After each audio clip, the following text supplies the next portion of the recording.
Start कर रहे हैं हम electrical network component. Basic component है आपका resistor. It is the property of a substance due to which it oppose the flow of current through it. ये आपका conductor है और कंडक्टर के इसमें लेंथ है आपकी एल है, क्रॉस सेक्शनल एरिया आपका ए है। तो अगर हम इस कंडक्टर में रजिस्टेंस की बात करें तो resistance are equal to rho L upon A. And ये आपका सिंबल है यूनिट। रजिस्टेंस की जो यूनिट होती है वो ओम होती है और ये इसका सिंबल रिप्रेजेंटेशन है।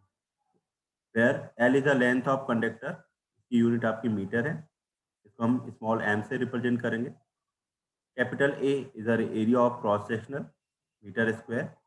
रो is the resistivity of the material, rho into metre. ठीक है। तो कॉम्पिटिटिव एग्जामिनेशन में समटाइम्स क्वेश्चन आपका अराइज होता है कि क्रॉस सेक्शनल एरिया अगर आपने डबल कर दिया है, इस केस में आपके रेजिस्टेंस की वैल्यूज में क्या चेंज आएगी। ठीक है, या लेंथ की वैल्यू हमने इंक्रीज कर दी है, डिक्रीज कर दी है, तो रजिस्टेंस में क्या चेंजेस आएगा। तो अगर आप इस इक्वेशन से यहाँ पर देखें तो resistance is directly proportional to length. जो कंडक्टर की लेंथ है उसके डायरेक्टली प्रोपोर्शनल है। एंड जो क्रॉस सेक्शनल एरिया है, कंडक्टर का जो क्रॉस सेक्शनल एरिया है उसके इनवर्सली प्रोपोर्शनल है। ओके। एंड एक तरीके से रो क्या है आपका कांस्टेंट है, रजिस्टिविटी कांस्टेंट है। तो आप यहाँ पर भी हो सकता है कि उसमें रजिस्टिविटी इसमें भी क्या चेंजेस आ सकते हैं। अब हम बात करें यहाँ पर ओम्स लॉ के अकॉर्डिंग, तो according to Ohm's law V equal to क्या होता है आपका IR। ओके। तो यहाँ पर अगर हम टाइम डोमेन की बात करें तो टाइम डोमेन में फॉर्मूला होगा आपका V of T into I of T into R. And I of T is to 1/r V of T. S domain की अगर हम बात करें लाप्लास डोमेन में या जो भी आपका फ्रीक्वेंसी डोमेन है उसमें डोमेन में अगर हम बात करें इसका ट्रांसफॉर्मेशन करके अगर हम वोल्टेज की वैल्यू फाइंड आउट करें अकॉर्डिंग टू ओम्स लॉ, तो V of equal to R into I of S. I of S equal to 1/r V of S. यहाँ पर हमने एक डीसी सर्किट लिया हुआ है।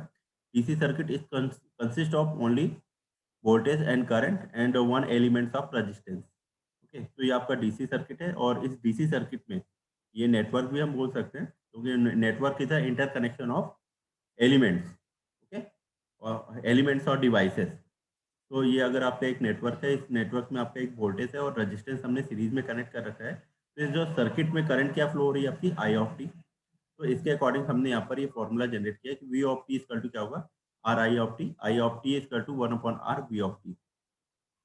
पावर लॉस इन रजिस्टर, अगर हम पावर लॉस की बात करें तो P of T is to होता है आपका V of T I of T.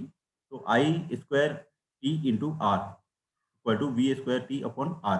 आप इसको इस मैनर में भी लिख सकते हैं। जो पावर का फॉर्मूला क्या हो जाएगा यहाँ पर वी आई, या फिर आप ये लिख सकते हैं आई स्क्वायर टी। टी हमने यहाँ पर रेस्पेक्ट में लिया हुआ टाइम डोमेन में, टाइम वेरिंग डोमेन में लिया है। R equal to V square T upon R. Okay. Energy dissipated in resistors की हम बात करें, E R equal to integration T1 T2 P of T D T. यहाँ पर हमने इस वीडियो में केवल शॉर्ट नोट्स है और फॉर्मूला बेस्ड ही हमने स्टार्ट किया हुआ है। Okay, conceptual wise. Next, combination of resistors की अगर हम बात करें यहाँ पर तो रजिस्टर इन सीरीज, सीरीज में रजिस्टेंस कैसा होगा आपका, उसमें रजिस्टेंस इक्विवेलेंस क्या आएगा आपका R equivalence equal to R1 plus R2 plus dash plus RN। R equivalence होगा आपका ये सीरीज में होगा। अगर हम बात करें यहाँ पर तो वोल्टेज आपका सीरीज में क्या होता है डिवाइड होता है। ओके।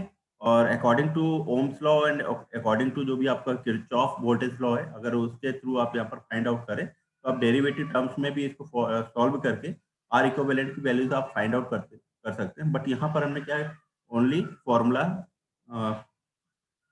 पुट किया हुआ है। ठीक है। तो नेक्स्ट है आपका रजिस्टर इन पैरेलल। तो यहाँ पर जो भी रेजिस्टेंस है, रेजिस्टेंस हमने यहाँ पर सीरीज पैरेलल कनेक्ट कर रखा है। तो पैरेलल में अगर हम बात करें तो पैरेलल में आपकी करंट आपकी डिवाइड होती है।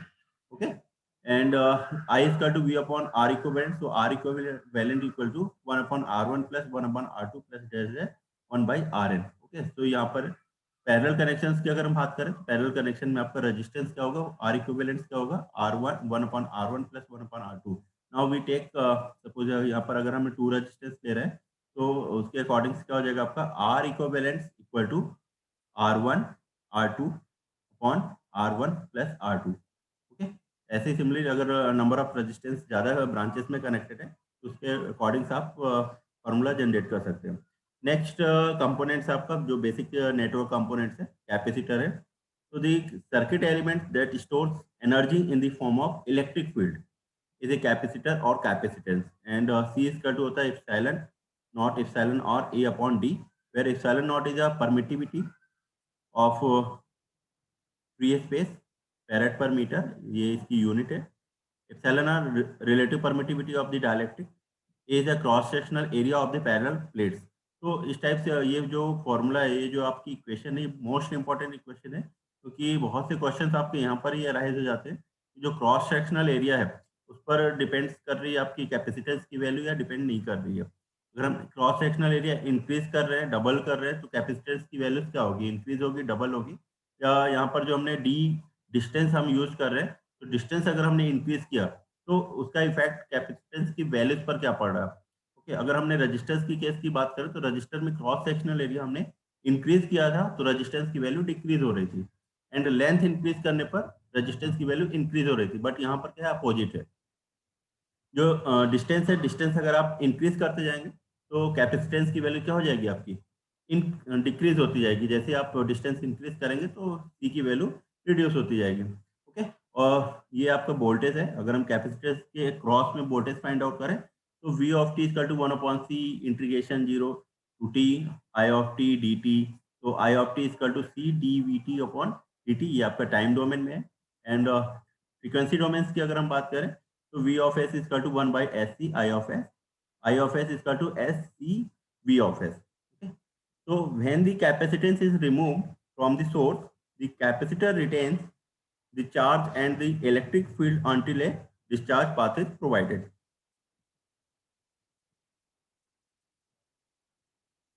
Impedance की बात करें तो ZC of s is equal to 1 upon SC, and admittance की बात करें तो YC of s is equal to SC। ये हमने यहाँ पर S डोमेन में बात किया हुआ है। नाउ पावर इन कैपेसिटेंस की बात करें तो पावर का फॉर्मूला क्या होता है आपका, V इंटू आई। तो अगर हम कैपेसिटेंस की केस में बात करें तो C V of t into current की वैल्यू क्या थी आपकी, D V of t upon D T. आप अदर मैनर में भी आप फाइंड आउट कर सकते हैं करंट के रिस्पेक्ट में भी। जैसे हमने यहाँ पर करंट की वैल्यू यहाँ पर पुट किया, तो आप वोल्टेज की वैल्यू पुट करके भी पावर आप फाइंड आउट कर सकते हैं। नेक्स्ट है आपका एनर्जी स्टोर्ड इन कैपेसिटेंस। तो E C equal to 1/2 C V A square. Now next combination of capacitance. तो यहाँ पर सीरीज कॉम्बिनेशन है और एक आपका पैरेलल कनेक्शन है। ओके, तो सीरीज कनेक्शंस में क्या होगी, यहाँ पर value 1/c equivalent equal to 1/c1 plus 1/c2 plus z plus 1/cn, just opposite of. अगर हम रेजिस्टेंस के केस की बात करें तो जैसे वहां पर पैरेलल कनेक्शंस में था, तो यहाँ पर क्या आपका सीरीज कनेक्शंस में है। ये सारी चीजें जितनी भी टर्मिनोलॉजी और हम इक्वेशंस फाइंड आउट कर यहाँ पर देख रहे हैं, ये सारी चीजें आप केवीएल एंड ओम्स लॉ के थ्रू आप इजी वे में फाइंड आउट कर सकते हैं विद हेल्प ऑफ डेरिवेटिव। अगर आप डेरिवेटिव, इसका स्मॉल डेरिवेटिव है, आप डेरिवेटिव करके भी आप सॉल्व कर सकते हैं। बट हम इस वीडियो में हमारा जो मोटिव है, at the time of last moment की हम बात कर रहे हैं कि अगर हम कोई कॉम्पिटिटिव एग्जामिनेशन की बात कर रहे हैं या एक ही वीडियो में एक ही लेक्चर में हमें सारी चीजें मिल जाए, सारे फॉर्मूलाज मिल जाए जो मेन इंपॉर्टेंट फॉर्मूलाज हैं, ओके, जिसकी हेल्प से हम कॉम्पिटिटिव एग्जाम को फाइट कर सकते हैं या ऑब्जेक्टिव क्वेश्चंस जो जिस पर बेस्ड आ सकते हैं। तो मेन मोटिव हमारा यही है कि हम शॉर्ट नोट्स या कॉन्सेप्चुअल नोट्स आपको प्रोवाइड करें। ओके, तो नेक्स्ट है आपका पैरेलल कनेक्शन। तो पैरेलल कनेक्शन में आपके जो कैपेसिटेंस इक्विवेलेंट्स होगा C1 plus C2 plus ZS plus CN। यहाँ पर कुछ नोट्स लिखे हुए हैं, मोस्ट इंपॉर्टेंट नोट्स हैं।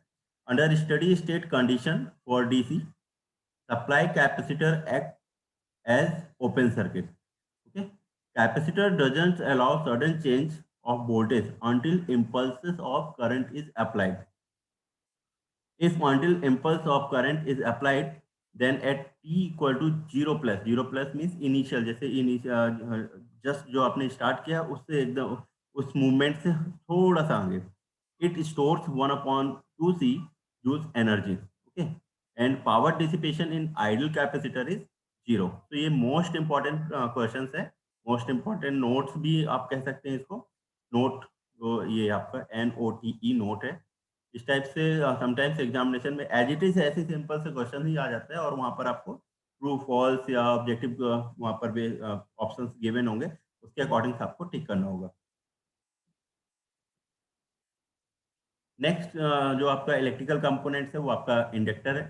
तो this circuit element that store energy in the form of magnetic field. एक चीज याद रखिएगा, कैपेसिटर में क्या होता है आपका, इलेक्ट्रिक फील्ड में स्टोर होती है एनर्जी, इलेक्ट्रिक फील्ड्स के फॉर्म में, और यहाँ पर इंडक्टर्स में क्या होता है आपका, मैग्नेटिक फील्ड्स के फॉर्म में एनर्जी स्टोर होती है। ओके, और इसका ये सिंबल रिप्रेजेंटेशन है, हम एल से रिप्रेजेंट करते हैं।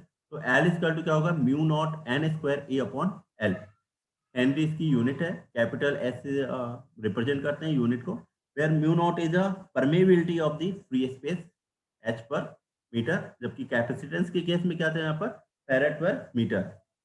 ओके, नेक्स्ट आपका N, total number of turns. अगर आप यहाँ पर देखें, जैसे आपने कॉयल वगैरह आपने देखा होगा, मोटर में आपने कॉयल देखा होगा, या आर्मेचर वगैरह में वहाँ पर अगर आपने देखा होगा, तो एक कॉपर की बाइंडिंग या एल्यूमिनियम की बाइंडिंग्स होती है वहाँ पर, तो नंबर ऑफ टर्न्स वहाँ पर कितने नंबर ऑफ टर्न्स वगैरह है, तो ये वही नंबर ऑफ टर्न्स है। Okay, and A is a cross sectional area of, L is the length of coil, metre इसकी यूनिट है, और इसकी यूनिट आपकी क्या है, मीटर स्क्वायर है। अगर हम यहाँ पर इंडक्टर्स की वोल्टेज की बात करें, तो V of T equal to L D I of T upon D T, and I of T equal to 1 upon L integration 0 to infinite V of T D T. Y L of S, ये आपका S domain में हमने एडमिस्टेंस find out किया है। तो ये total जो equation है वोल्टेज एंड करंट की, ये हमारी टाइम डोमेन में है। ओके, एंड फ्रीक्वेंसी डोमेन की अगर हम बात करें, तो V of S equal to L S L I of S equal to 1 upon S L V of S, and impedance of the inductance Z L of S equal to S L. Power in inductance, तो P of T equal to V I, तो L I of T into D I of T upon D T. आप यहाँ पर, अभी हमने यहाँ पर आई की वैल्यू, यहाँ पर वी ऑफ टी की वैल्यू पुट की है, आप यहाँ पर आई ऑफ टी की वैल्यू भी, ये वैल्यू पुट करके भी आप पावर कैलकुलेट कर सकते हैं, पावर फाइंड आउट कर सकते हैं। नेक्स्ट है यहाँ पर आपकी energy stored in an inductance, तो E L equal to 1/2 L I square T. Okay, now combination of connection, तो series connection and parallel connection. तो यहाँ पर जस्ट लाइक रजिस्टर्स में जैसे आपका सीरीज कनेक्शन में रजिस्टर था, वैसे यहाँ पर सेम है। सीरीज कनेक्शंस की बात करें, तो L equivalent equal to L1 plus L2 plus dash plus N L N, and parallel connections की अगर हम बात करें, तो 1 upon L equivalent equal to 1 upon L1 plus 1 upon L2 plus dash plus 1/ln। अब यहाँ पर कुछ नोट दिया हुआ है आपका, मोस्ट इंपॉर्टेंट नोट्स, जैसे हमने कैपेसिटर्स में कुछ नोट्स है। तो under steady state condition for DC inductor act as short circuit, जैसे अगर आप इलेक्ट्रिकल ब्रांच या इसी ब्रांच से आप बिलोंग करते हैं, तो जब आप नेटवर्क एनालिसिस पढ़ेंगे, तो वहाँ पर ये मोस्ट इंपॉर्टेंट टॉपिक रहेगा इनिशियल कंडीशंस पे। जब आप वहाँ पर initial T equal to 0 and T equal to 0 plus की जो कंडीशंस आएगी, उस केस में ये मोस्ट इंपॉर्टेंट लाइन है यहाँ पर, DC inductor act as short circuit की तरह बिहेव करेगा, and inductor doesn't allow sudden change of voltage until impulse of voltage is applied. If unit impulse of the voltage across it at t is equal to 0 plus, so it store energy 1/12। वहां पर क्या था आपका, energy जो store हो रही थी 1/2c में हो रही थी, यहाँ पर आपकी 1/12 joule. Okay, and next point है यहाँ पर power dissipation is ideal inductor is 0। तो अगर हम पावर डिसिपेशन की बात करें, तो पावर डिसिपेशन आपका आइडियल इंडक्टर्स में क्या होगा, आपका 0 होगा, और आइडियल कैपेसिटर में भी क्या होगा, आपका 0 होगा, बट रेजिस्टेंस के केस में 0 नहीं होगा, वहां पर कुछ ना कुछ कोई ना कोई वैल्यू होगी। नेक्स्ट यहाँ पर हम बात करें, नेक्स्ट जो कंपोनेंट्स आता है बेसिक इलेक्ट्रिकल का कंपोनेंट्स है आइडियल ट्रांसफार्मर। तो यहाँ पर बेसिकली दो ट्रांसफार्मर भी डिपेंड्स करता है, आपका number of turns per depend करेगा। अगर आपका N1 लेस देन N2 है, तो step up transformer, and N1 greater than N2, so step down transformer. ये इसका सिंबल रिप्रेजेंटेशन है। यहाँ पर अगर हम बात करें, तो primary winding and secondary winding, primary windings में आपका टोटल करंट वोल्टेज अप्लाई होता है, और सेकेंडरी वाइंडिंग्स में जो भी आपका आउटपुट होता है। सपोज यहाँ से अगर 11,000 वोल्ट जो ट्रांसफार्मर आप अगर आप बात करें सप्लाई आ रही है, तो इसको अगर आप कन्वर्ट कर रहे हैं, जैसे हम अगर अपने रेसिडेंस की बात करें, तो 240 वोल्ट हमको मिलती है, और जो हाई वोल्टेज जो भी यहाँ पर 440 है या कुछ भी है, तो उसके अकॉर्डिंग हम डाउन कर सकते हैं, और मीन्स स्टेप अप ट्रांसफार्मर या स्टेप डाउन ट्रांसफार्मर यूज करके एज पर दी एप्लीकेशन, जो भी आपका एप्लीकेशन है, जो आपकी रिक्वायरमेंट है, उसके अकॉर्डिंग आप ट्रांसफार्मर का यूज करके, जैसे अगर हम लेबोरेटरीज की बात करें, यहाँ पर जो जनरल इंजीनियरिंग कॉलेजेस में अगर हम सप्लाई की बात करते हैं, तो वहाँ पर आपकी सप्लाई क्या आ रही है, 240 आ रही है, 240 वोल्ट। बट अगर हम किट की बात करें और किट में अगर आप कोई हाफ वेव रेक्टिफायर आपको डिजाइन करना है, ओके, तो उसके लिए अगर आपको 5 वोल्ट की बैटरी की रिक्वायर्ड है या 24 की रिक्वायर्ड है, तो हम इसको यहाँ पर कन्वर्ट करते हैं। तो पर हम स्टेप अप या स्टेप डाउन ट्रांसफार्मर का यूज करके इजी वे में कर सकते हैं। अब वेव रेक्टिफायर अगर आपको डिजाइन करना है या कहीं पर लो वोल्टेज की रिक्वायरमेंट है या कहीं पर अगर आपको हाई वोल्टेज की रिक्वायरमेंट है, तो उसके अकॉर्डिंग से आप ट्रांसफार्मर यूज कर सकते हैं। ओके, तो आइडियल सोर्सेस, अब नेक्स्ट आपका कंपोनेंट्स यहाँ पर आइडियल सोर्सेस की हम बात करें, ideal voltage source and ideal current source. तो voltage always remains constant for any value of current passing through it. Okay, तो अगर हम बात करें यहाँ पर ये वोल्टेज है और यहाँ पर कोई करंट पास हो रही है, कोई रेजिस्टेंस यहाँ पर नहीं कनेक्टेड नहीं है, यहाँ पर आपका लोड है, तो टोटल जितनी भी करंट्स है वो करंट्स यहाँ से फ्लो होकर यहाँ पर लोड में आपको रिसीव होगी। मीन्स अगर आपने यहाँ पर बल्ब कनेक्ट कर रखा है और बीच में कोई आपका रजिस्टिव नहीं, कोई अपोज नहीं कर रहा है, तो टोटली करंट जितनी भी आपने यहाँ से वोल्टेज आपने अप्लाई किया हुआ है उसके अकॉर्डिंग जो करंट उस सर्किट में फ्लो हो रही होगी, तो टोटल करंट आपकी लोड में रिसीव होगी। ओके, तो इट मीन्स क्या हो रहा है आपका लोड में यहाँ पर फ्लो होगी। जब आप में लोड में फ्लो होगी तो जो वोल्टेज है, टोटल वोल्टेज कहाँ पर रिसीव होगा, आपको लोड पर वोल्टेज मिल जाएगा। सपोज यहाँ पर अगर आप 10 वोल्ट अप्लाई कर रहे हैं तो यहाँ पर भी आपको 10 वोल्ट ही रिसीव होगा। इट मीन्स जो वोल्टेज है क्या होगा, ऑलवेज रिमेन्स कांस्टेंट हो जाएगा। मीन्स वोल्टेज की वैल्यू कहीं पर भी चेंज नहीं होगी। अगर हम आइडियल केस की बात करें यहाँ पर, प्रैक्टिकली अगर हम बात करें तो it has small internal resistance. Practically अगर हम बात करें तो वहां पर वोल्टेज का भी कुछ इंटरनल रेजिस्टेंस होगा। तो जैसे ही वहां पर इंटरनल रेजिस्टेंस होगा, और रेजिस्टेंस का वर्क क्या होता है, फ्लो, जो फ्लो ऑफ करंट है, ठीक है, उसको अपोज करना, रजिस्ट करना। तो जैसे ही यहाँ पर रजिस्ट करेंगे तो यहाँ पर जो कर्व अगर आप देख पा रहे हैं, तो वोल्टेज क्या होगा, वोल्टेज ड्रॉप हो जाएगा। इस रेजिस्टेंस के क्रॉस में भी कुछ वोल्टेज आपका क्या होगा, ड्रॉप होगा। तो जब आपका वोल्टेज ड्रॉप यहाँ पर होगा, तो जो लोड के क्रॉस में वोल्टेज क्या मिलेगा आपको, स्मॉलर देन सोर्स वोल्टेज। जो आपका सोर्स वोल्टेज सपोज यहाँ पर 10 है और यहाँ पर वोल्टेज ड्रॉप आपका 1 हो रहा है, यहाँ पर मैं एग्जांपल की बात कर रहा हूँ, अगर यहाँ पर 1 वोल्टेज ड्रॉप हो रहा है, तो आपको लोड पर वोल्टेज क्या रिसीव होगा, 9 वोल्ट रिसीव होगा। तो उसी के अकॉर्डिंग हमने यहाँ पर कर्व ड्रॉ किया हुआ है। ओके, तो आइडियल केस में यहाँ पर कांस्टेंट है, कोई चेंजेस नहीं आ रहा वोल्टेज में। बट प्रैक्टिकली केस में क्या होता है, थोड़ा सा मूवमेंट, थोड़ा सा यहाँ पर चेंजेस आ रहा है, इसलिए हमने यहाँ पर ये इंडिकेट भी किया हुआ है। इसके कुछ इंपॉर्टेंट पॉइंट्स हैं। The current through any voltage source is purely arbitrary. It will depends upon the current source is connected in the series with it. The load resistance which is connected is parallel with it. Okay, तो ये कुछ note हैं, आपको most important notes है कि ऐसा combination होना चाहिए। And we can't write KCL equation at a load with which any voltage source is connected as the current through this voltage source is purely arbitrary. ये most important notes हैं।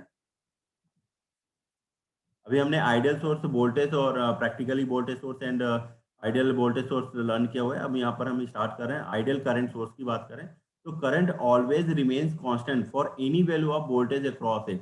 अगर यहाँ पर आपने ये करंट अप्लाई किया हुआ है और यहाँ पर आपको लोड के अक्रॉस वोल्टेज फाइंड आउट करना है, तो अगर आप और जो लोड है यहाँ पर कितनी करंट फ्लो हो रही है, तो यहाँ पर क्या आएगा, आपका टोटल करंट आपकी फ्लो होगी। मीन्स जैसा कि जैसा केस आपका फर्स्ट में था, ideal current voltage source condition में था कि वोल्टेज आपका रिमेन्स ऑलवेज रिमेन्स अनचेंज था वहां पर, ठीक है। तो यहाँ पर भी सेम कॉन्सेप्ट है कि आपका जो करंट है वो आप यहाँ पर क्या है, अनचेंज है।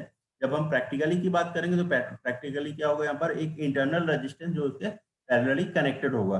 ओके, तो यहाँ पर जो करंट होगा, अगर हम पैरेलल कनेक्शंस की बात करें, यहाँ पर आपका क्या है, लोड एक कनेक्ट किया हुआ है आपने, यहाँ पर लोड आपने कनेक्ट किया हुआ है इस टाइप से। तो करंट क्या होगी, करंट आपकी, कुछ करंट आपकी इस ब्रांच में फ्लो होगी और देन उस कुछ करंट आपकी इस ब्रांच में आएगी। ओके, इट मींस क्या हो रहा है आपका, मींस सपोज यहाँ से अगर 4 एम्पियर करंट फ्लो हो रही सोर्स से, तो इस ब्रांच में अगर 1 एम्पियर जा रही है, तो लोड पे करंट कितनी आएगी आपकी, 3 एम्पियर। और ये डिस्ट्रीब्यूशन किस बेस पर होगा आपका, जो अपने रेजिस्टेंस, जो आपका इंटरनल रेजिस्टेंस है उस बेस पर होगा। तो यहाँ पर लोड में आपकी करंट क्या आ रही है, लिटिल बिट, थोड़ा स्मॉल, मतलब थोड़ा कम आ रही है अगर हम आइडियल केस से कंपेयर करें। आइडियल केस में क्या था, अनचेंज था, बट यहाँ पर थोड़ा सा चेंजेस हुआ है। ओके, तो ये आपकी क्या है, आइडियल केसेस है और ये आपका प्रैक्टिकल केसेस है। तो ये नेक्स्ट यहाँ पर आपके इंपॉर्टेंट पॉइंट्स है। The voltage across current source is purely arbitrary, it will depends upon, ये इस पर डिपेंड करेगा किस पर, ये जो ए एंड बी दिया हुआ है, voltage source which is connected in parallel with it, the load resistance which is connected in series with it. So we can't write any KVL equation in a loop in which a current source is present as the voltage across the current source is purely arbitrary. Okay, तो अगर इस type का कोई circuit है, इस type का कोई case है, तो वहां पर आप केवीएल इक्वेशन नहीं लिख सकते हैं। ऐसे ही प्रीवियस केस की अगर हम बात करें, आइडियल वोल्टेज सोर्स और प्रैक्टिकल वोल्टेज सोर्स की बात करें, तो वहां पर आप केसीएल इक्वेशन नहीं लिख सकते थे। ओके, तो अभी हमने जो डिस्कस किया यहाँ पर आइडियल करंट सोर्स या आइडियल वोल्टेज सोर्स, वो हमने टोटली डिस्कस किया है। इंडिपेंडेंट सोर्सेस की बारे में बात की है। हम बात करें डिपेंडेंट सोर्सेस की, तो डिपेंडेंट सोर्स आपके 4 टाइप्स के होंगे यहाँ पर। ये इसका डायमंड शेप आपको रिप्रेजेंट करता है किसको, डिपेंडेंट्स को। एंड सर्कुलर शेप की अगर हम बात करें तो ये रिप्रेजेंट करता है आपको इंडिपेंडेंट को, इंडिपेंडेंट, और ये करता है आपको डिपेंडेंट। ओके, तो यहाँ पर अगर डायमंड शेप है इट मीन्स डिपेंडेंट सोर्स, और सर्कुलर शेप है इट मीन्स सर्कल शेप है it means independent source. Okay, तो यहाँ पर अगर हम बात करें प्लस माइनस है, प्लस माइनस किसको शो करेगा, वोल्टेज को शो करेगा। एंड ये डायमंड शेप है, यहाँ पर V इक्वल टू के आई लिखा हुआ है। आई मीन्स क्या होगा, आई को कंट्रोल कर रहा है, means current control voltage source. ये सोर्स कौन सा है आपका, है तो वोल्टेज सोर्स, क्योंकि यहाँ पर प्लस माइनस लिखा हुआ है। बट यहाँ पर क्या है, V of t equal to K I means current को कंट्रोल कर रहा है। ऐसे अगर हम इस केस की बात करें, plus minus V of t equal to K V, means K V है it means voltage controlled voltage source, तो VC VS। अगर हम यहाँ पर बात करें, ये किसका रिप्रेजेंटेशन है, आपका करंट का। But I of T equal to क्या मेंशन यहाँ पर, केवी मीन्स क्या हो गया आपका, voltage control current source. And next है आपका करंट कंट्रोल करंट सोर्स। इस टाइप की ये एग्जामिनेशन में बहुत बहुत से कॉम्पिटिटिव एग्जामिनेशन में ये क्वेश्चन बहुत रिपीट हुए हैं। अगर आप आईएएस की बात करें, आप प्रीवियस ईयर के क्वेश्चन पेपर आप उठाकर देख सकते हैं।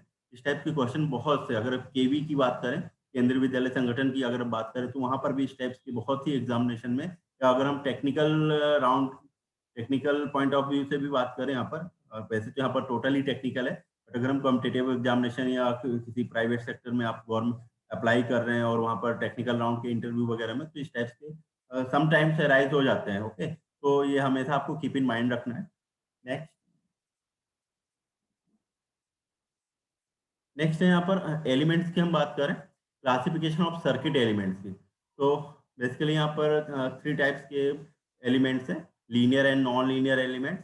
तो elements which obeys Ohm's law और लीनियर एलिमेंट्स मीन्स जो टोटली ओम्स लॉ को बिलोंग करते हो, ओम्स लॉ पर बेस्ड हैं, वो आपकी क्या है, लीनियर है। Means linear elements based on the superposition और होमोजेनिटी, और ये क्या है, अगर हम ओम्स लॉ पर डिपेंड करेगा। फॉर एग्जाम्पल आपके जो रेजिस्टेंस है, इंडक्टेंस है और कैपेसिटेंस है, मीन्स अगर हम बात करें ग्राफ वाइज रिप्रेजेंटेशन की बात करें, तो कुछ लाइक दिस, ये आपका क्या लीनियर फंक्शन। ओके, एंड अगर हम बात करें, ये इस टाइप्स की बात करें, ये आपके नॉन लीनियर हो जाएगा। तो elements which don't follow Ohm's law और non linear, for example diode और ट्रांजिस्टर। नेक्स्ट है आपका एक्टिव एंड पैसिव। तो elements which supply finite power for infinite time और active, for example ideal voltage source and current source.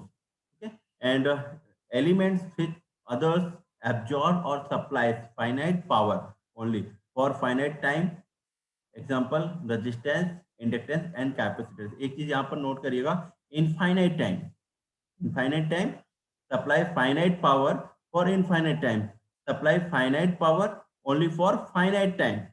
Okay, क्योंकि आपके mind में question भी आ सकता है कि सर यहाँ पर एनर्जी स्टोर हो रही है in the form of magnetic field, और सी में एनर्जी स्टोर हो रही है in the form of electric field. Okay, तो ये आपका एक्टिव कंपोनेंट्स क्यों नहीं है या एक्टिव एलिमेंट्स क्यों नहीं है, रीजन इसका ये है क्योंकि ये finite power only for finite time के लिए। मीन्स ये आपको पहले बैटरी से चार्ज हो रहा है, अगर हम कैपेसिटेंस की बात करें, ओके, देन वो स्लोली स्लोली डिस्चार्ज हो रहा है। मीन्स डिस्चार्ज होगा, वो किसी को एक्टिव नहीं कर पाएगा। ठीक है, तो इसलिए यहाँ पर क्या है, आपका ये एक्टिव एलिमेंट्स नहीं है।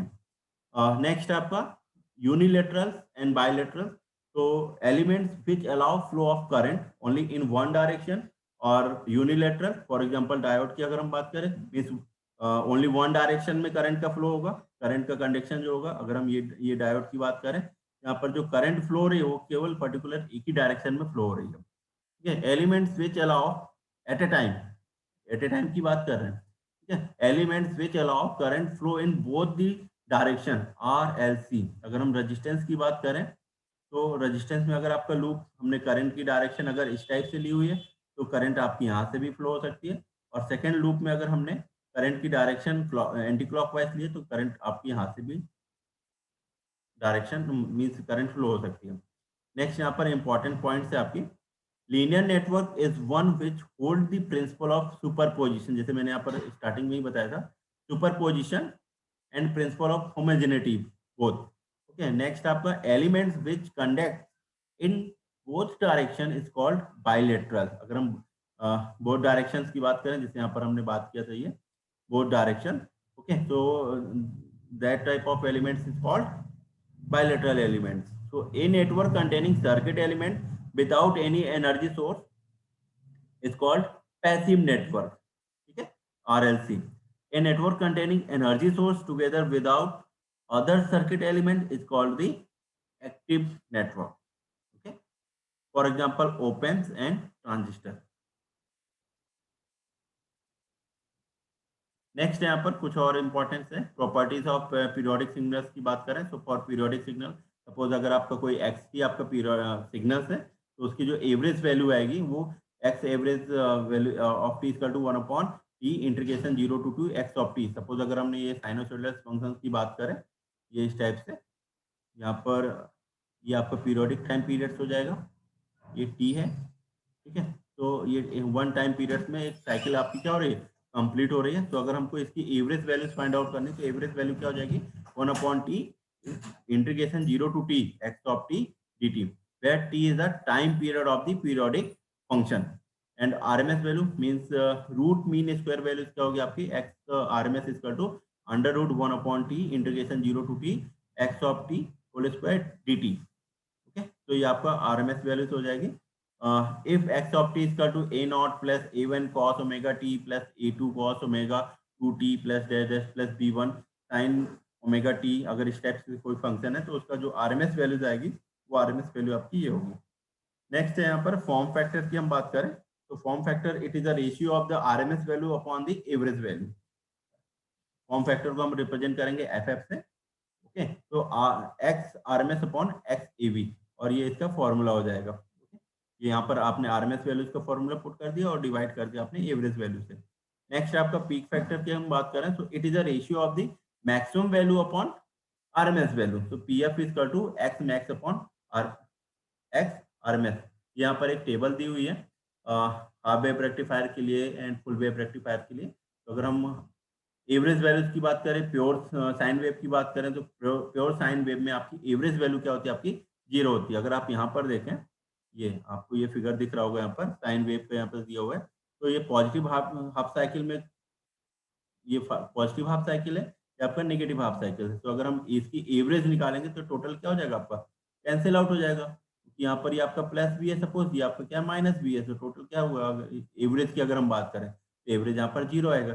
बट अगर हम हाफ वेव रेक्टिफायर की बात करें तो हाफ वेव में जो आउटपुट आता है, हाफ वेव में आपका आउटपुट कुछ इस टाइप से आता है, ये आपका आएगा। ओके, तो यहाँ पर क्या होगा, जो एवरेज वैल्यू आएगी वो x max upon V, x max upon x max upon pi आएगी।